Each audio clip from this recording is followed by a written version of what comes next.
여호수아서 4장의 말씀입니다.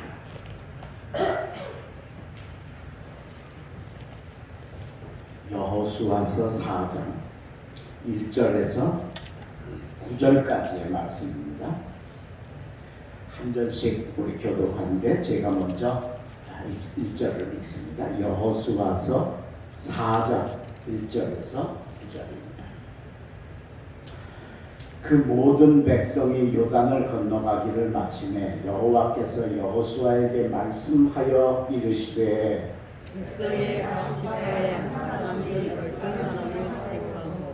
그들에게 명령하여 이르기를 요단 가운데 제사장들의 발이 굳게 선 그곳에서 돌 12를 택하여 그것을 가져다가 오늘 밤 너희가 유숙할 그곳에 두게 하라 하시니라. 여호수아가 이스라엘 자손 중에서 각처에 항상 남기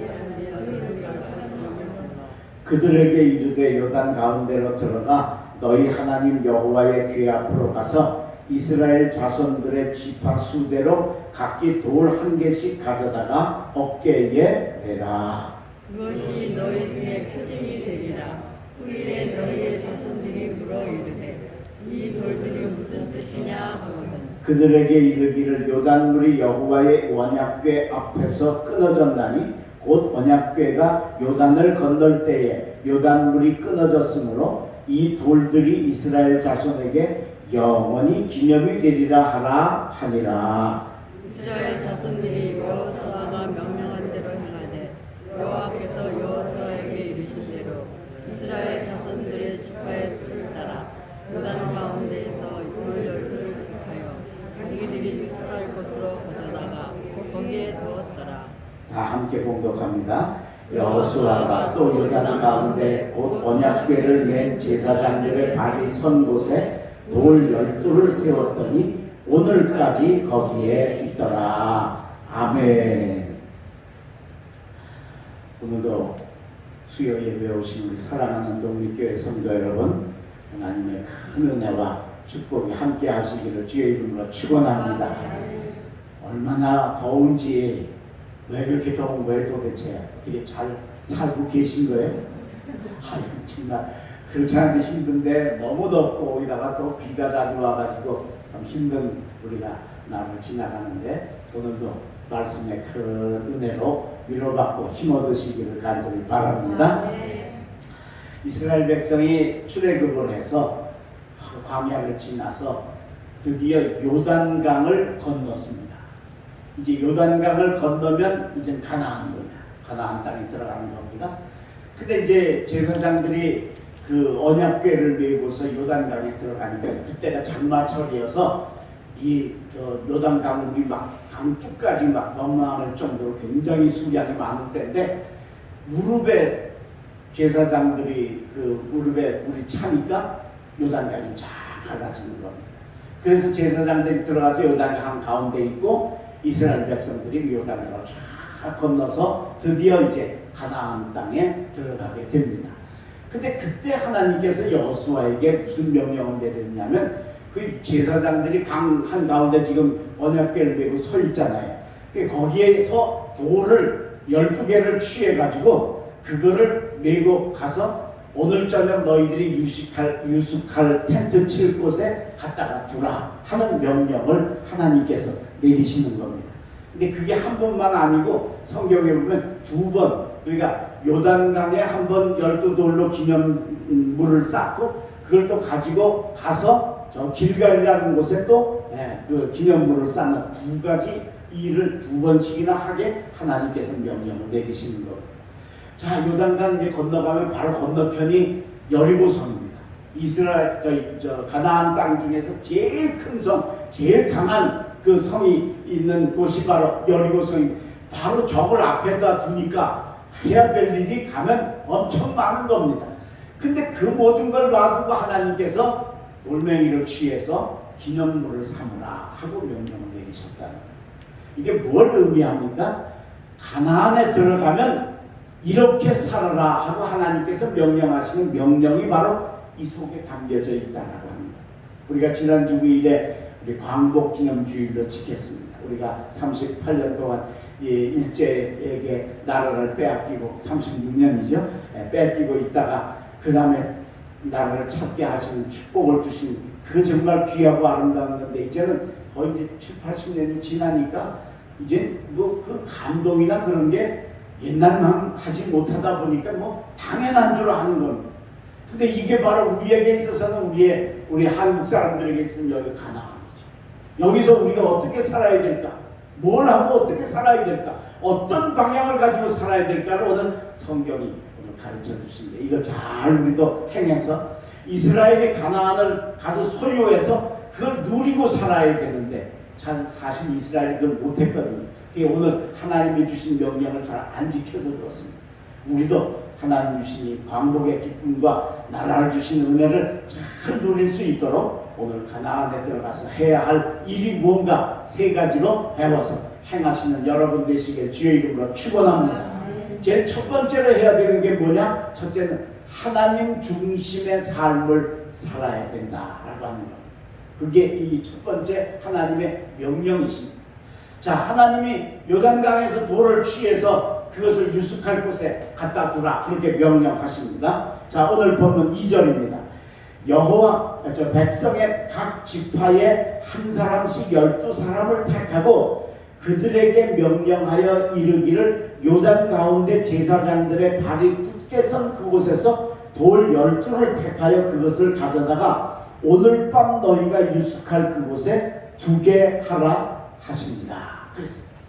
12개를 12명의 사람이 하나씩 지고서 오늘 저녁 유숙할 그 텐트 칠 곳까지 그걸 이동해 가라. 그렇게 명령을 내리는 거예요. 자, 근데 9절을 보십시오. 여호수아가 또 요단 가운데 곧 언약궤를 맨 제사장들의 발이 선 곳에 돌 12를 세웠더니 오늘까지 거기에 있더라. 그러니까 먼저 제사장들이 지금 요단강 한 가운데 지금 서 있는 거예요. 왜냐하면 거기 서 있어야 물이 끊어져 양쪽으로 백성이 갈 수 있습니다. 거기서 돌을 취해서 거기서 기념물을 세우고 그 다음에 또 12를 또 취해가지고 이번엔 메고 저기 길갈까지 가는데 중간에 유숙을 하는 곳에 갔다가 그 다음에 거기까지 가서 거기서 또 돌을 세웠다라고 합니다. 이걸 왜 하라고 하셨느냐라고 합니다. 자, 어디서 돌을 취했느냐? 제사장들이 선 곳입니다. 제사장들이 선 곳은 요단강 한가운데이죠. 그러니까 기적이 시작된 곳입니다. 하나님이 드디어 가나안 땅을 주시는 약속으로 요단강을 갈라주셨던 그 기적이 출발된 곳이 바로 그 요단 가운데 한 강이죠. 그러니까 거기서 하나님의 손길을 깨닫고 그 하나님이 시작하시는 명령을 따라가라는 거예요. 그 다음에 그걸 가지고 유숙할 곳에 우선 갖다 두라 그랬어요. 유숙할 곳은 잠자는 곳이죠. 그러니까 깨어있을 때도 하나님이 우리를 구해주시고 기적을 주셨다는 걸 잊지 말아야 될 뿐만 아니라 심지어는 가서 잠잘 자리에 가서도 그리고 거기서 더 가서 길갈이라는 곳에 가서 드디어 환례를 받게 되는데 거기 가서도 하나님이 우리를 이렇게 해주셨다라고 하는 그 하나님의 뜻을 기억하고 그 하나님의 뜻대로 살라라고 하는 명령이 바로 여기에 담겨져 있다라고 하는 것입니다. 여러분, 하나님이 우리를 기적의 손길로 부르시고 인도하셔서 우리를 택하시고 하나님의 백성으로 삼아주신 줄로 믿습니다. 이 하나님 잊지 말고 이 하나님 뜻대로 살려고 애쓰셔야 돼요. 그걸 잊지 말아야 돼요. 잘 때도 잊지 말고. 여러분, 이스라엘이 출애굽을 했잖아요. 그죠? 애굽에서 나왔어요. 엄청난 사건이죠. 저와 여러분이 예수 믿었다는 건 바로 출애굽한 거예요. 예수 믿은 게 교회 나와서 주님을 영접한 게 바로 출애굽을 한 거예요. 여러분들이 목사님을 통해 세례를 받죠? 세례 받는 게 바로 홍해 건너는 거예요. 그 영적인 의미예요. 그게 홍해 건너는 게 세례 받는 거예요. 그 다음에 여러분 신앙생활하면서 힘들고 어려운데도 포기하지 않고 잘 견디고 나가죠. 그게 광야를 지나가요. 그게 예수 믿으면서 힘들고 어려운 게 없으면 안 되는 거예요. 당연히 있는 거예요. 난 왜 이런 게 있을까? 왜 신앙생활이니까 어려워? 아니에요. 그게 당연히 광야예요. 그게 있어야죠. 그리고 마지막으로 성령의 세를 받아 성령의 사람이 되면 요단강을 건너는 역사인 줄로 믿습니다. 하나님이 이걸 하신 겁니다. 우리를 위해서. 이스라엘 백성에게는 출애굽을 하게 하시고 홍해를 건너게 하시고 광야를 지나게 하시고 마지막 요단강을 건너면서 이거 잊지 말아라. 그래서 거기다 돌 12를 취해서 하셨던 것처럼 오늘 우리들도 똑같이 그렇게 역사하셔서 구원해 주셨으니 이 하나님 잊지 말고 하나님 중심으로 하나님 제일주의로 살아가시기를 주의 이름으로 축원합니다. 근데 우리가 다 육을 가진 존재다 보니까 육이 세상 것 먹고 사는 게 훨씬 더 중요한 줄 알고 자꾸 하나님의 뜻을 잊어버리는 거예요. 다윗을 보십시오. 다윗은 정말로 하나님 뜻대로 살려고 애쓰고 하나님 중심으로 산 사람. 그가 왕위에 오를 때 처음에 유다 지파의 한 지파의 인정을 받아서 왕이 되었어요. 저쪽에 11지파는 사울이 왕이었는데 사울이 죽고 이제 그 아들 이스보셋이 왕이 되었어요. 그런데 저쪽에 아브넬이 이쪽에 와서 투항하면서 결국은 저쪽 그 이스보셋이 암살을 당하고 그 11지파가 이제 할 수 없이 이제 정말 어디 왕감이 없으니까 다윗한테 억지로 와가지고 의지해서 이제 드디어 12지파에 아우르는 저 왕이 다윗이 되었습니다. 근데 사실은 처음부터 그렇게 인기가 있는 게 아니잖아요. 요즘 우리 윤 대통령 지지율이 20몇 프로라고 가지고 온 나라가 난리 버거. 그게 뭐 그렇게 중요한지 모르겠는데 하여튼 난리 버거지. 이제 뉴스마다 그냥 난리 버거죠. 그냥 본인은 얼마나 죽겠겠어요. 자기 딴에는 잘한다고 하는데 국민들이 하나도 안 알아준다. 20%니까 5분의 1 조금 넘는 거 아니에요. 그죠? 4분의 1, 25%, 5%, 8%, 4분. 네 명 중에 한 명만 인정한다는 거니까 얼마나 답답하고 얼마나 속상하고 그렇겠어요. 다윗은 그거보다 더한 거예요. 이건 20%가 아니고 10%밖에 안 되는 거예요. 유다 지파 한 사람만 인정받았으니까. 근데 그러면은 그 인기를 얻으려고 애쓰고 뭐 백성들 기쁘게 해줄 뭘 하고 뭐 그런 거 해야 돼. 다윗은 그거 안 했어요. 왕이 오르자마자 야 하나님의 성전에 법궤가 없다. 법궤 가서 모셔와야 되겠다. 제일 먼저 하나님 제일 먼저. 그리고 전쟁이 나면 우리가 잘 알죠? 묻자온대의 다윗이 여호와께 묻자온대. 하나님 전쟁이 났습니다. 어떻게 하면 좋습니까? 장군 부르고 군인 부르는 게 아니라 하나님 먼저 찾는 하나님 중심의 삶을 살았어요. 나중에 백향목 왕궁을 건설을 하고는 그게 마음에 걸려가지고 나는 백향목 궁에 거하는데 만군의 여호와는 저 장막에 계시다.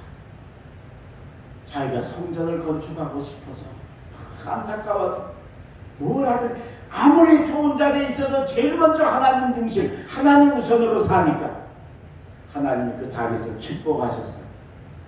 큰 나라 이스라엘을 이루게 하시고 그리고 전쟁의 평생의 왕위에 올라서는 한 번도 지지 않는 전승의 축복을 다윗에게 허락하신 줄로 믿습니다. 다윗의 하나님은 우리 하나님이신 줄로 믿습니다. 그런데 우리도 그 하나님께 먹고 사는 일 급하고 세상 일이 중요한 것 같지만 그거 놔두고 하나님이 나를 위해서 요단강을 갈라주시고 홍해를 갈라주시고 나를 구원해서 예수 믿게 해주시고 그거 생각하고 하나님 중심으로 사시는 여러분 되셔서 하나님 여러분들이 가나안을 소유하게 하시고 누리게 하시는 복 받는 여러분 되시길 주의 이름으로 축원합니다.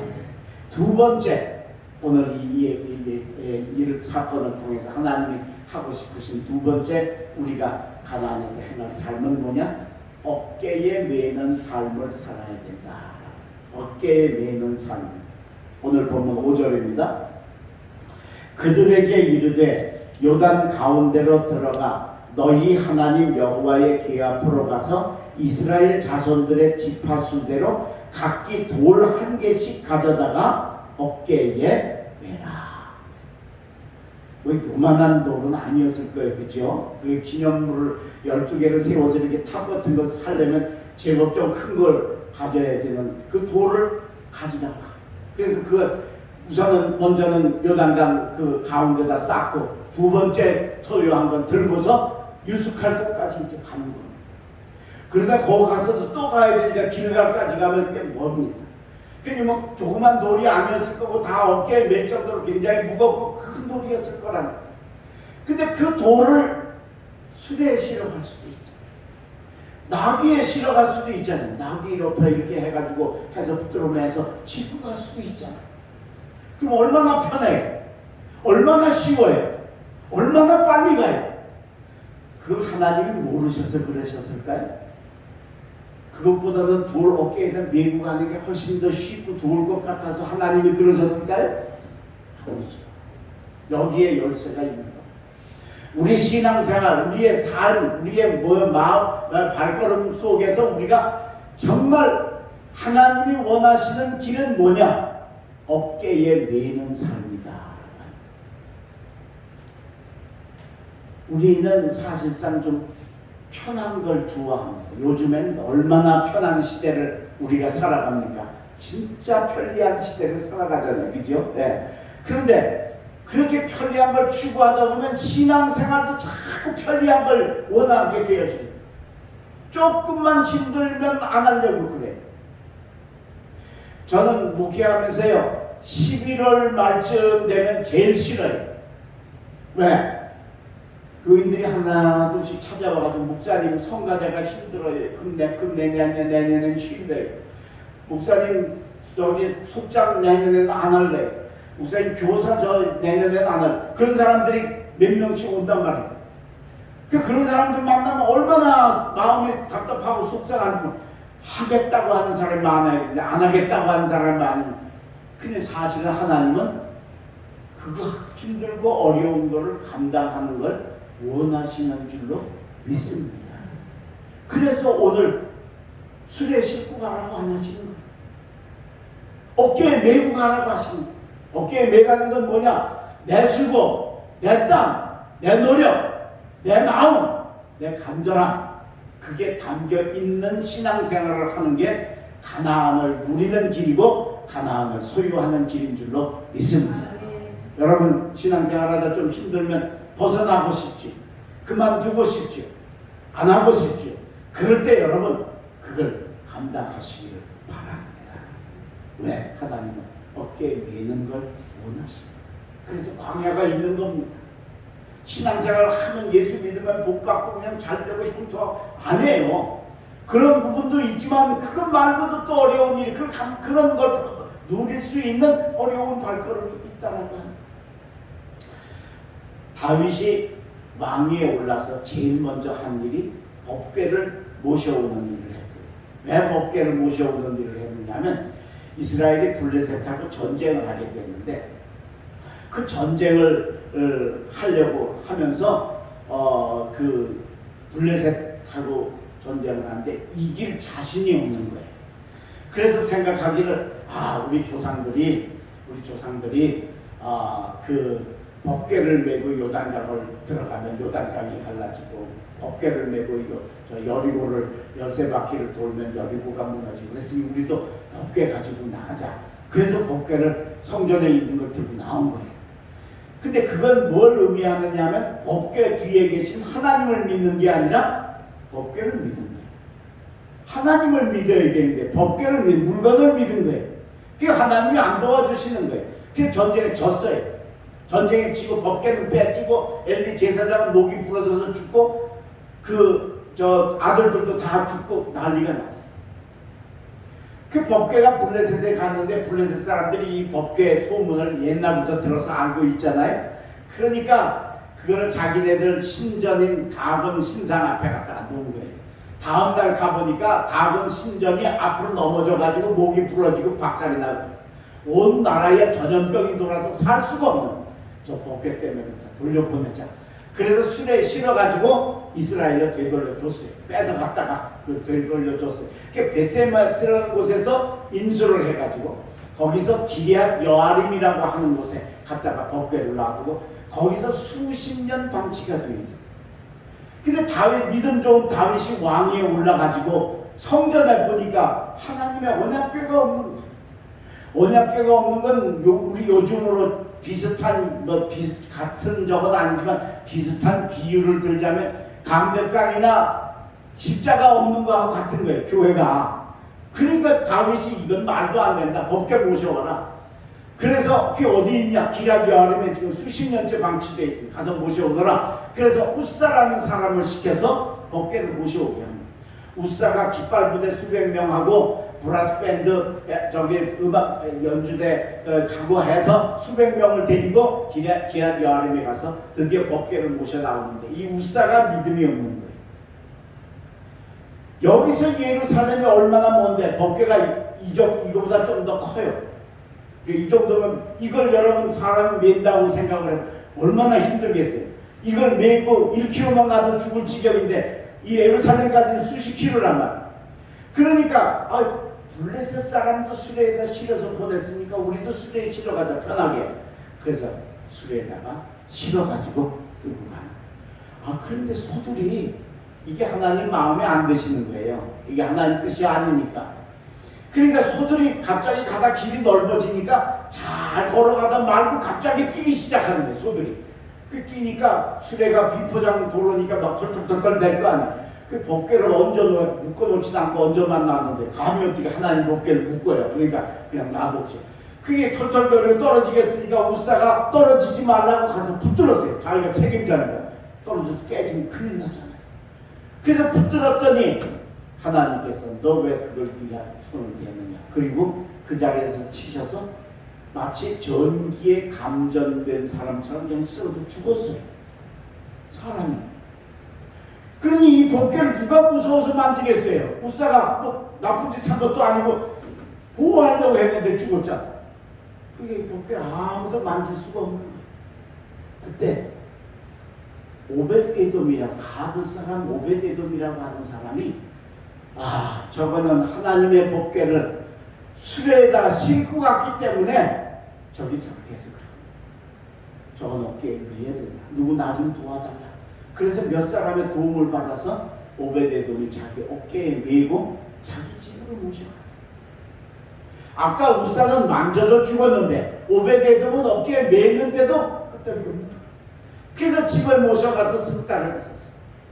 역대상 13장 14절에 보면 이렇게 되어 있어요. 여호와의 궤가 오벳에돔의 집에서 석 달을 있으니라. 여호와께서 오벳에돔과 그 모든 소유에 복을 내리셨더라. 할렐루야. 하나님이 어깨에 매는 걸 원하시는 거예요. 술에 실는 게 아니고. 이게 하나님이 원하시는 길이라는 거예요. 그래서 우리가 가나안을 누리고 가나안에 가서 살고 신앙생활하면서 우리가 잊지 말고 해야 될 건 뭐냐? 어깨에 매는 삶을 사시기를 바랍니다. 어깨에 매고 땀 흘리시길 바랍니다. 힘들고 어려워서 눈물 흘리시길 바랍니다. 그럼 하나님이 그걸 보시고 축복하시는 거예요. 거기에 놀라운 역사가 나타납니다. 이미 우리가 여기 보면 제사장들이 언약궤를 메고 요단강에 지금 서 있잖아요. 백성 하루 종일 지나간데도 메고 서요. 힘든데 좀 내려놔도 되잖아요. 아니에요. 메고. 하나님이 원하시는 길. 오늘 우리 독립교회 사랑하는 성도 여러분, 어깨에 맬 수 있는 여러분 되시길 주의 이름으로 축원합니다. 교회마다 가면 강단에 십자가가 있고 저 종탑에 십자가가 있습니다. 저 십자가는 예수 그리스도께서 거기 달리셔서 보배 피를 흘려주심으로 우리의 죄를 사해 주신 구원의 표시입니다. 근데 그 구원의 표시이면서 빼놓을 수 없는 게 뭐냐? 저 십자가는 더하기인 줄로 믿습니다.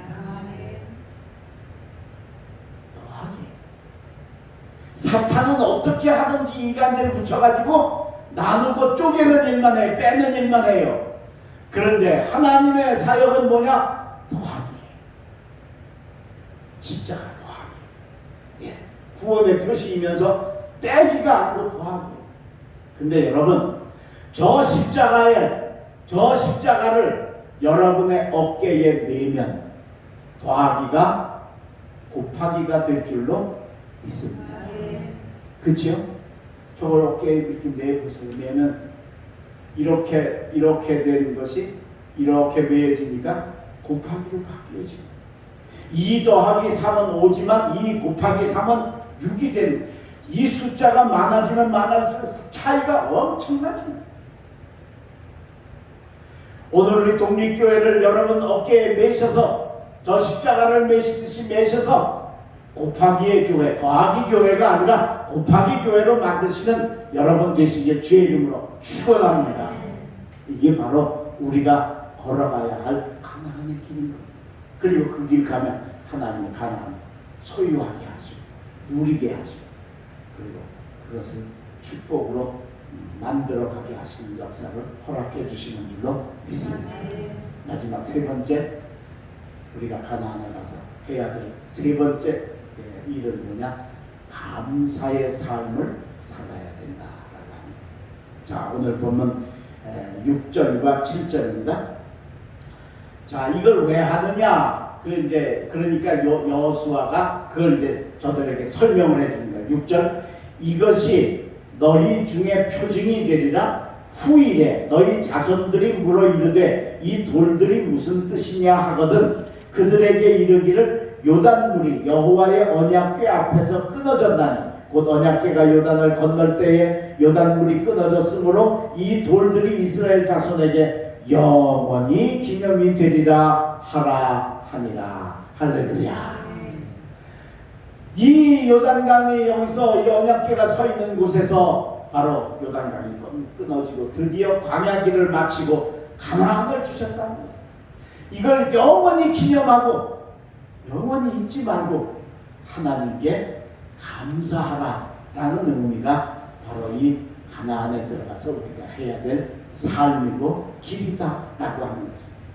오늘 여러분 감사하시기를 바랍니다. 사실 우리가 감사할 일보다는 원망하고 속상할 일들이 100배 많습니다.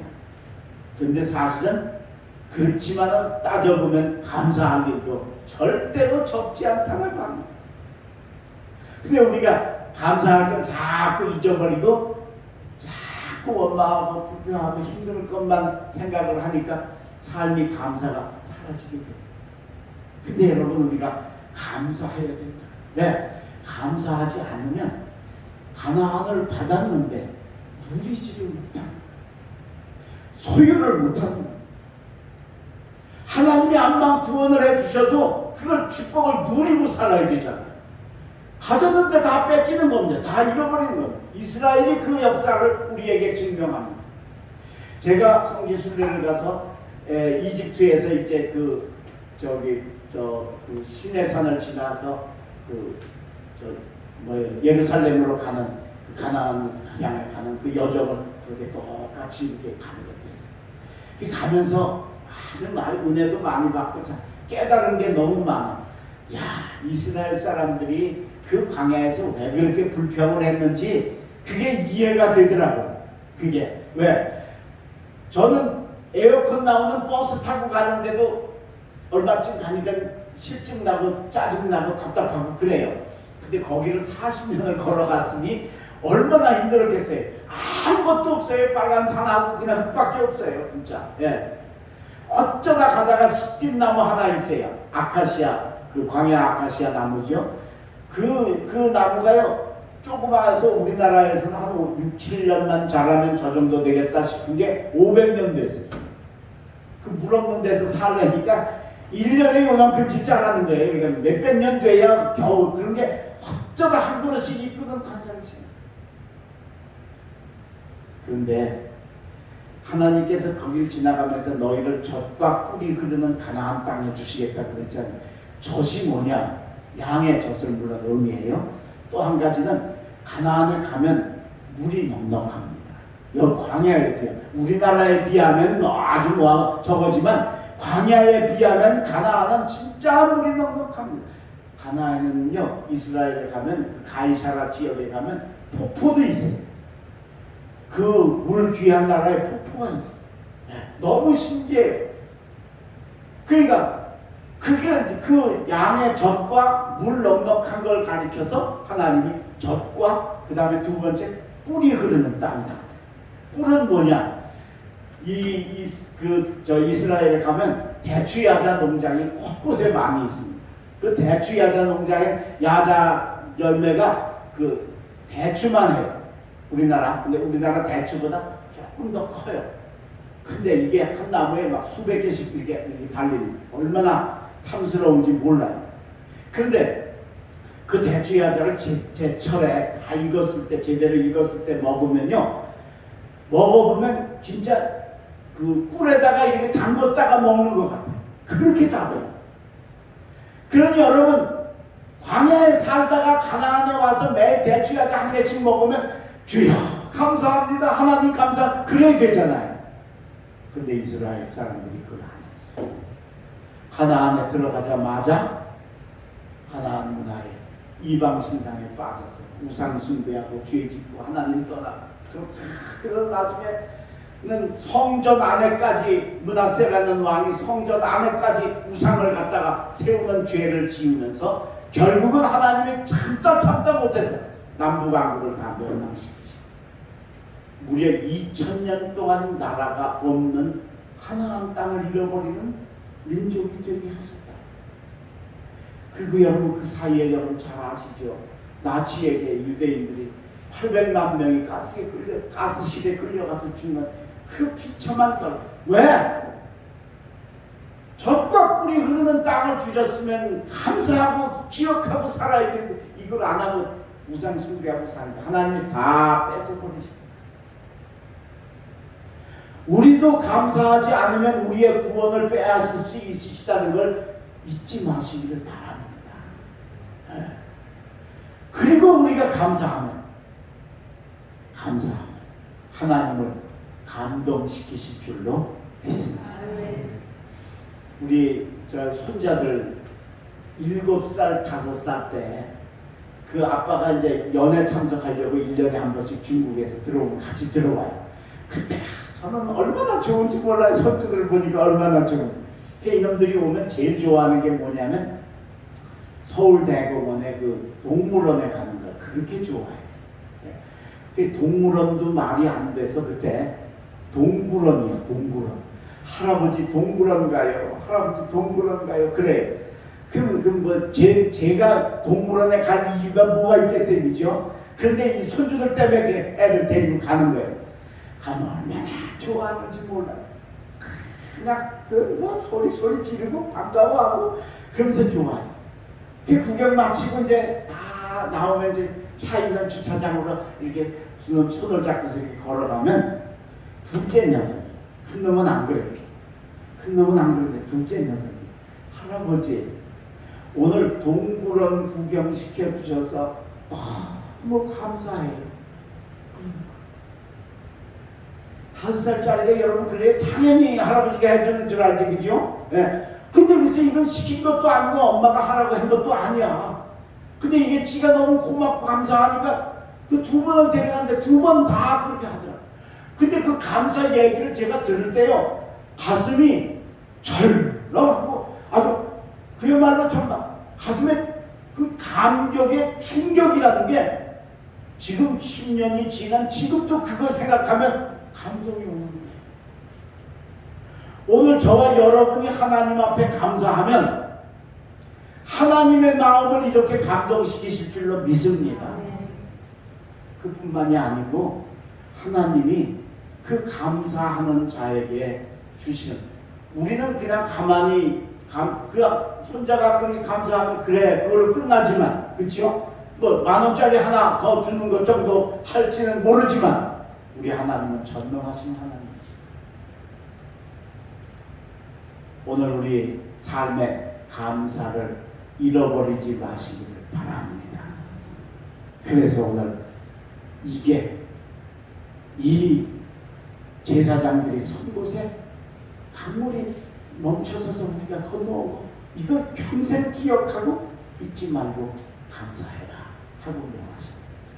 오늘 여러분 이 하나님의 주시는 이 말씀을 마음에 꼭 기억하시고 여러분의 신앙생활에 언제나 하나님 중심으로 사시기를 바랍니다. 그리고 언제나 여러분 어깨에 십자가를 지시는 독립교회 성도들 되시길 바랍니다. 그리고 감사하는 삶을 열심히 사셔서 우리 하나님을 감동시켜서 그 하나님이 우리에게 주신 가나안을 누리고 더 못받게 하시는 일에 우리가 충만히 감당할 수 있는 신앙생활 하시는 여러분 되시길 주의 이름으로 축원합니다. 기도하겠습니다. 걸어가신 하나님 아버지 감사합니다. 오늘 이스라엘이 드디어 요단강을 건너 가나안에 들어가면서 하나님이 그 가나안에 가서 해야 할 세 가지 삶을 돌 12개를 세우는 일을 통해서 가르쳐 주셨습니다. 이걸 기록하신 건 오늘 우리들도 이 가나안의 삶을 누리기 위해서 이렇게 살아야 되겠다라고 하는 걸 가르쳐 주셨사오니 주님 잊지 말게 하시고 우리도 그렇게 살아가게 도와 주시옵소서. 그래서 하나님이 우리를 구원하신 이 구원의 가나안의 축복을 누리며 사는 저희들 다 되게 축복하여 주시옵소서.